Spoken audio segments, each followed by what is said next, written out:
time for tit rat racing.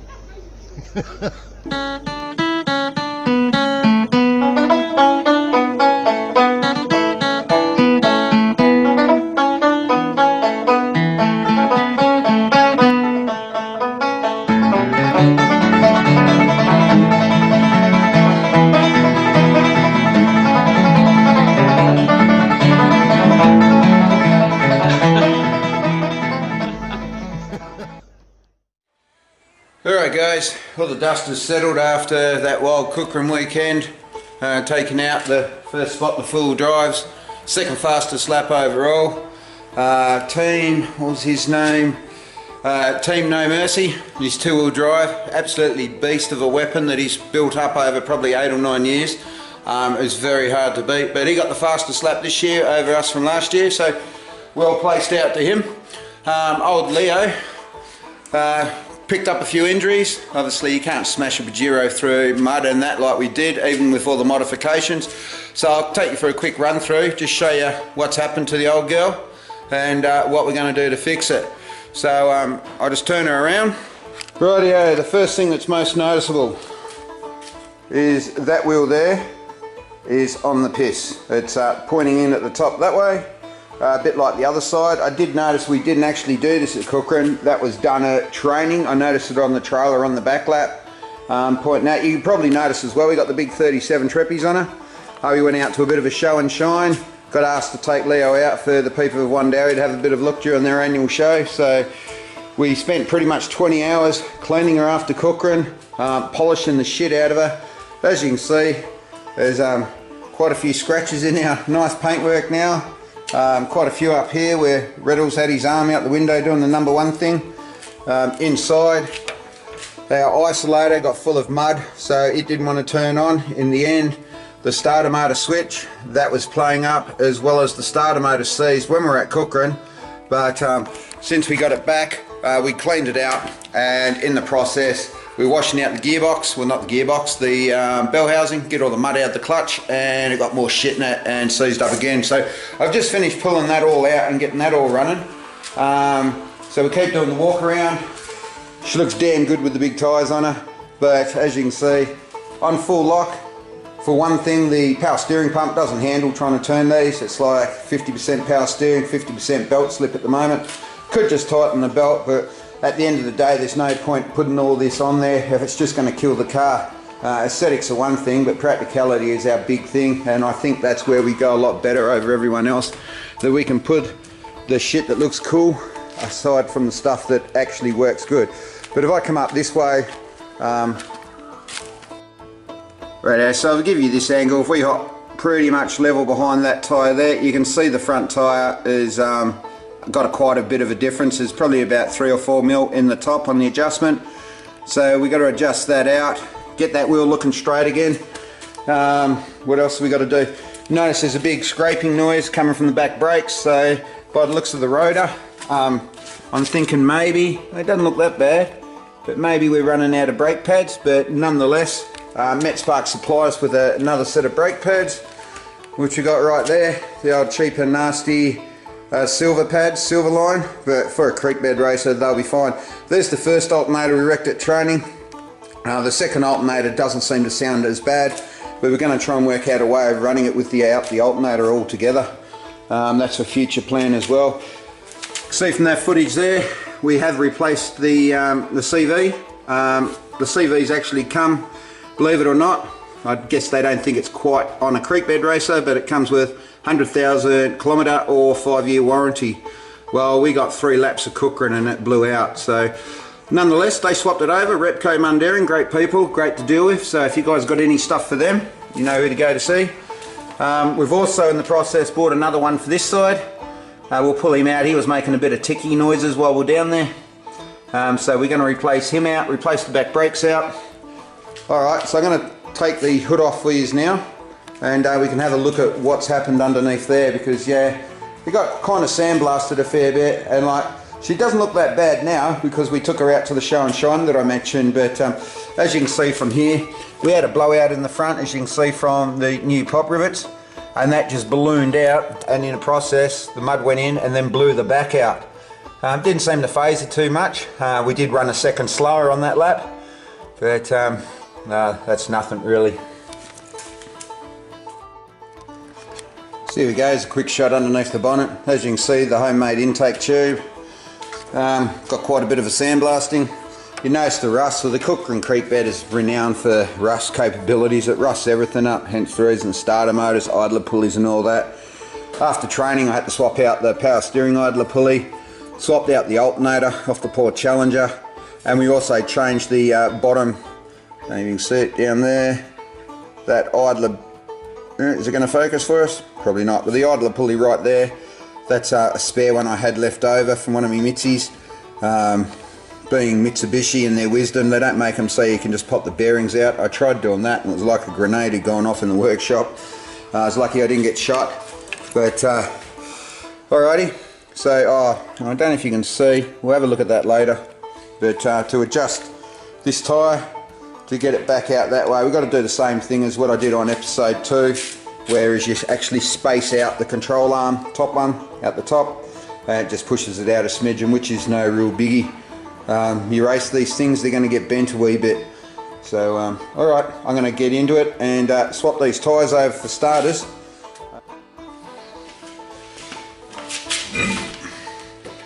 Fuck, these tyres are heavy, eh?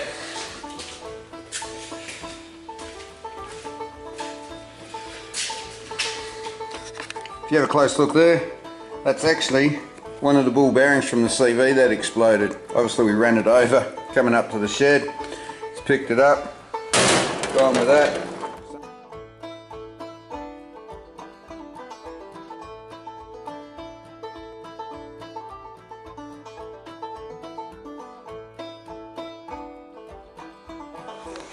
Alrighty, yo. Here's a bit of a size comparison between the two tyres for you. That's me 35 by 10.5. Next to the 37, 12.5. So obviously one's on a 17-inch rim. The reason we got those on a 17-inch rim is we're going to be running 40-inch tyres when we go to tough truck, and we won't have to get new rims because the 40s and the Trepidors only come in a 17-inch. So there you go, that's the difference in the two.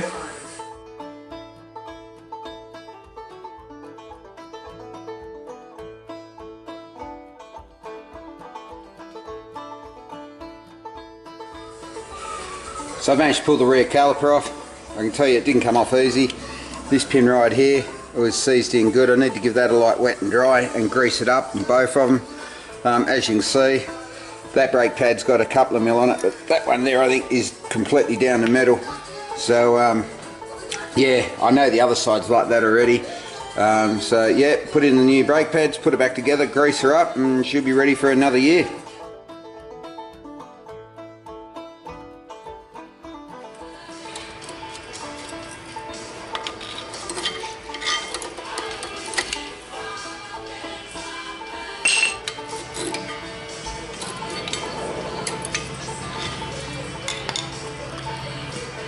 So as you can see by that one, quite obviously right down to metal.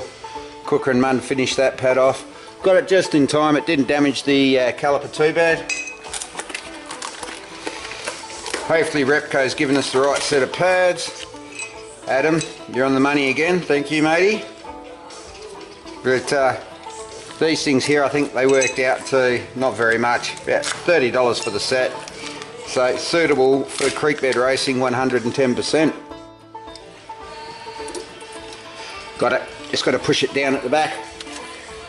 This one's going a bit easier, now I know how to do it.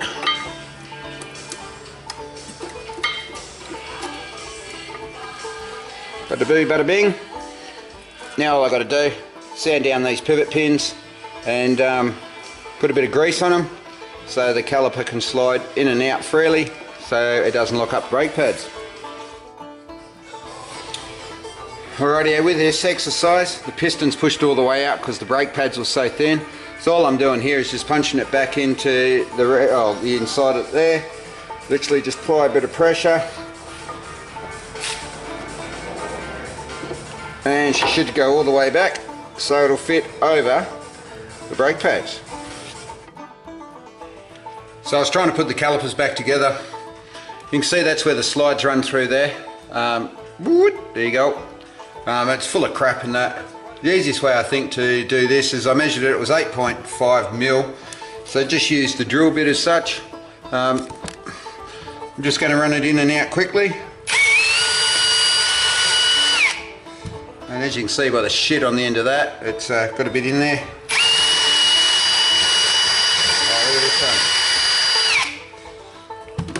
Just a little bit of crap, but it's the quickest and easiest way to clean it out, get the mud out, bit of brake clean on top of that, and I think it should be all kosher.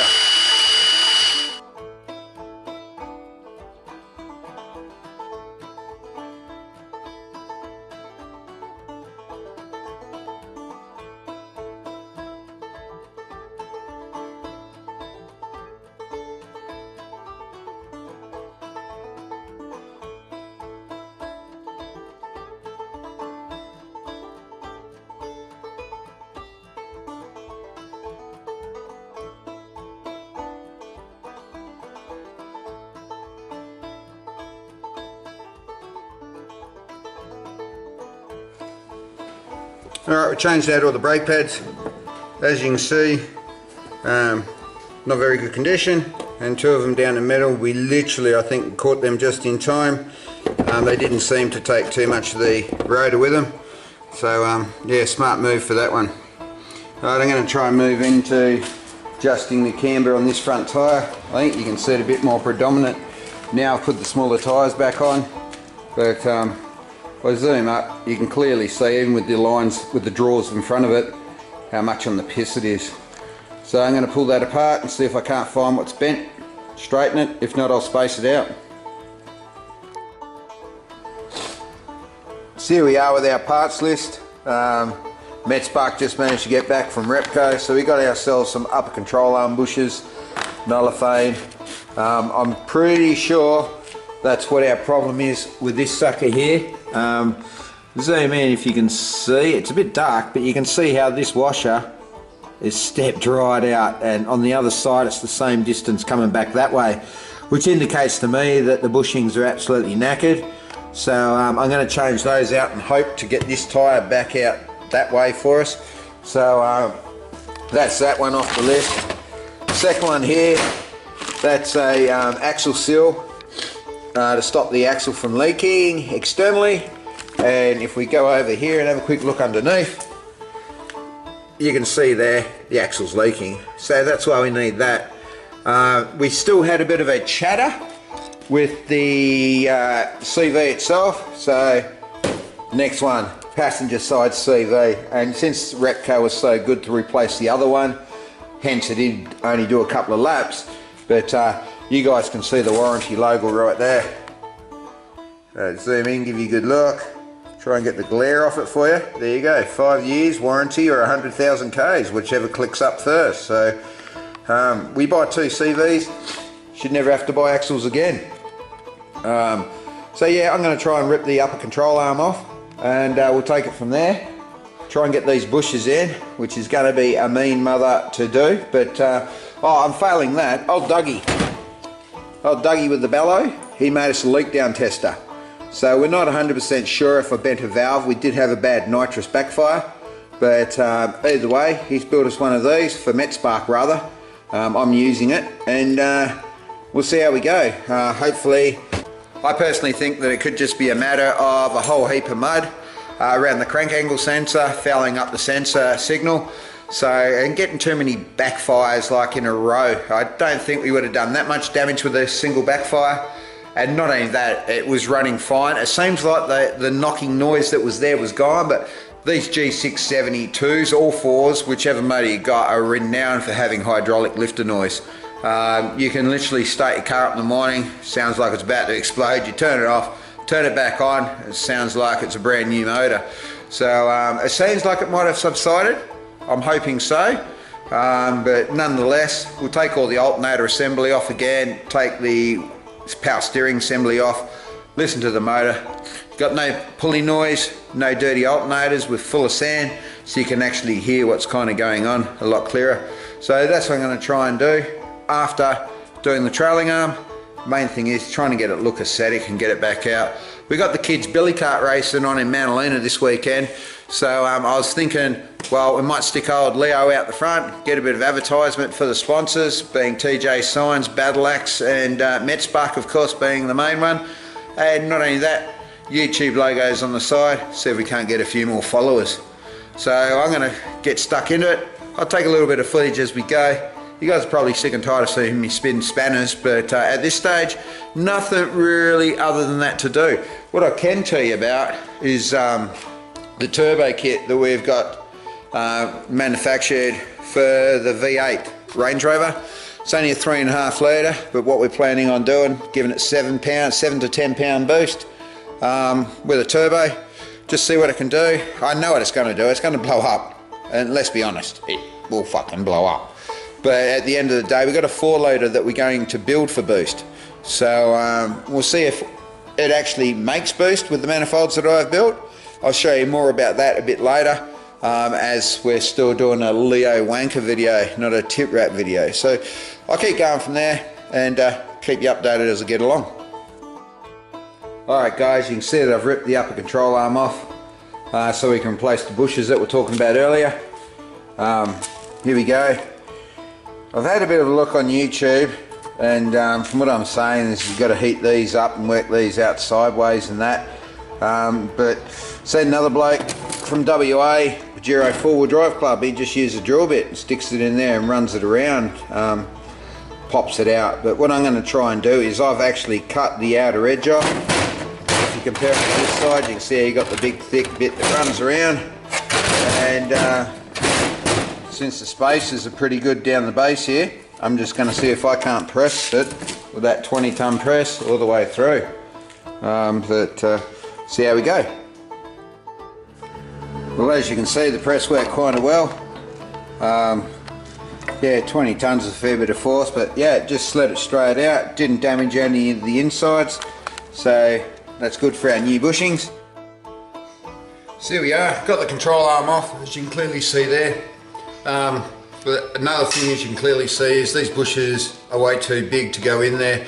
So what I realised is I've still got the factory metal outer piece that comes with the factory bushings. Obviously with the Niothane ones it doesn't have it. So basically all I do, take the blade off the hacksaw, put that in there, put the blade back on, just give it a slight cut with the screwdriver, just chip down the side, take them out, and then we can press these back in.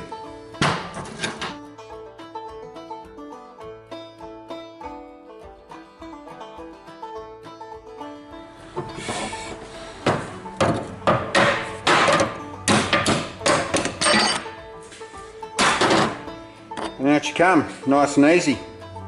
On to the next one. Rightio, about half hour later, stuck the upper control arm back in with this nice new bright red upgraded bushes. I've just put the spirit level on the caliper itself down here, and side on, I don't know if you can tell, but it is a lot straighter, and the bubbles in the middle when I put it up and straight up and down off the rotor on this part here. So which is a fair indicator, and the wheel as the suspension goes down only travels out. So I think might have solved it. I've left the spacer, being this piece here, that normally sits on the other side of the control arm in here, and what that does is it actually pulls this in that way. So I might have to stick this bit back in at this stage. That's no real biggie. All I've got to do is undo these 2 bolts either side of the shock arm there, and literally pry it back and slide this sucker in behind. But at this stage I'm quietly confident we might have got this problem licked for the price of $50, and the bushes obviously need a replacing anyway. We're going to chuck jumps on it and hit shit flat out. It is only a standard Mitsubishi front end suspension. It has got Bilstein shocks, and now it'll have the polyurethane upper control arm bushes, but everything else is still standard. So at the end of the day, she ain't no Raptor, but we can't afford that shit, eh? So I'll keep battling on. We've got to do the torsion bar up underneath there, get it to spec, and then be able to put the front tyre on and just see where our alignment actually is. Time for a bit more of a recap. On the calipers you've got these dowel pins like we showed on the back. I cleaned them out with the drill bit, greased them up so they're all nice and lubed up, blew out all the cooling vent holes because they were all covered in mud, So basically this side should be all tickety-boo. I've just got to put a split pin in the bottom of the kingpin there, and ball joint, and put the tyre on. We'll see how far we're still out. Hopefully not a lot, that'd be nice, but we'll see how we're going. Just like that, the other side's done as well. It was a lot harder than the other side. This is the one that had the impact on it, so you got to expect that. So put the tyre on, and that'll be it. Then we have a winner chicken dinner. Yeah, pretty happy with that all together. I'm going to leave that spacer plate out. When I line her up behind the back one, you can see she's pretty damn good. So extremely happy about that. Now I've just got to try and put all the,